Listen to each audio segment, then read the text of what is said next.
The Santiago Bernabéu is not just a stadium. It is a modern-day coliseum. 80,000 spectators don't come here to watch a football match, they come to demand excellence. August 2026. The opening weeks of the season. 4:45 painful minutes against Real Sociedad.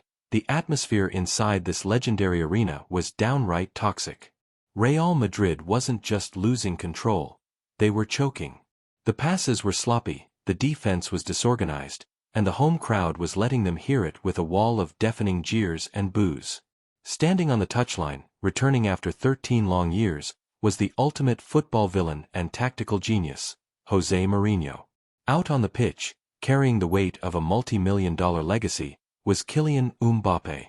How did a kid from the rough suburbs of Paris end up carrying the ultimate expectations of the biggest club on earth?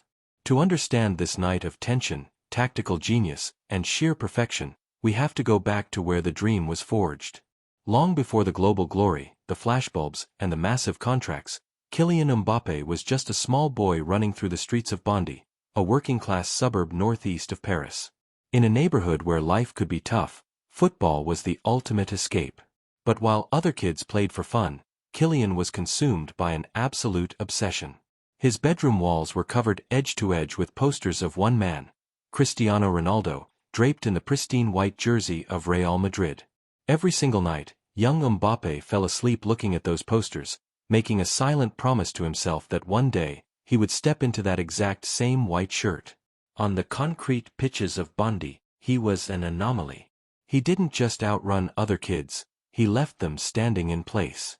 Local coaches realized within minutes that they weren't looking at a talented youngster. They were looking at a prodigy destined to alter football history. His ascension to the top of world football didn't happen in steps, it exploded like a volcano. At just 18 years old, he guided AS Monaco to a shocking league title and tore through European juggernauts in the Champions League. Then came the summer of 2018. The World Cup in Russia. In an unforgettable knockout match against Argentina, a 19-year-old Mbappé picked up the ball in his own half and sprinted 60 yards past world-class defenders like they were frozen in time. He didn't just win the World Cup for France that summer, he announced himself as the undisputed heir to the football throne. He had conquered France. He had conquered the world. Yet, the ghost of his childhood dream still haunted him. The Santiago Bernabéu was waiting. Fast forward to 2026. Mbappé finally wears the famous white kit. But playing for Real Madrid comes with a price. Nostalgia doesn't win you grace periods here. Step in José Mourinho. The Special One made a dramatic return to Madrid, brought in to instill ruthless discipline. But against Real Sociedad, everything seemed to fall apart early on. Real Madrid started the match sluggish and detached.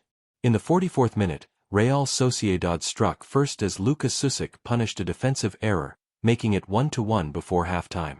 As the whistle blew for the interval, the Bernabeu erupted, not in support, but in furious boos. The fans were angry. The pressure was suffocate or survive. Inside the dressing room, Mourinho remained cold and analytical. He made a decisive tactical adjustment, bringing on Marc Cucurella to lock down the left flank and giving Mbappé total tactical freedom to attack the half spaces. What followed in the second half was a masterclass in response and dominance. The 40th minute, Mbappé had already set the tone earlier, cutting inside from the left wing to drill a low, unstoppable shot into the bottom corner. The 60th minute, with Sociedad pressing high, Jude Bellingham spotted Mbappé's run. A razor-sharp 1-2 pass broke the defensive line, allowing Mbappé to coolly slot home his second goal of the night. The 68th minute, Real Madrid's attack was now unstoppable. Vinícius Jr tapped in a brilliant cross from Bellingham to make it 3-1, breaking Sociedad's spirit completely. The 80th minute, the masterpiece receiving the ball on the edge of the box, Mbappé faced two defenders. With a subtle feint, he created half a yard of space and delicately chipped the ball over the goalkeeper into the top net. A hat trick. Soccer ball, soccer ball, soccer ball. In 45 minutes, Mbappé transformed deafening boos into a standing ovation from 80,000 adoring fans. Real Madrid sealed a dominant 4-1 victory. The boy who once stared at posters of Cristiano Ronaldo on a small bedroom wall in Bondy now stands as the king of the Santiago Bernabéu. He didn't just score 3 goals, he answered the fierce criticism of the hardest fanbase in sports.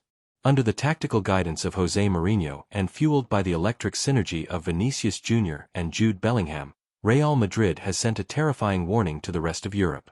The storm has passed, and a new era of dominance has officially begun. Was Mbappe's hat-trick the best individual performance of the season so far? Can José Mourinho lead Real Madrid to another Champions League trophy? Sound off in the comments below. If you enjoyed this story, hit that like button, share the video, and subscribe for more deep football analyses. See you in the next one.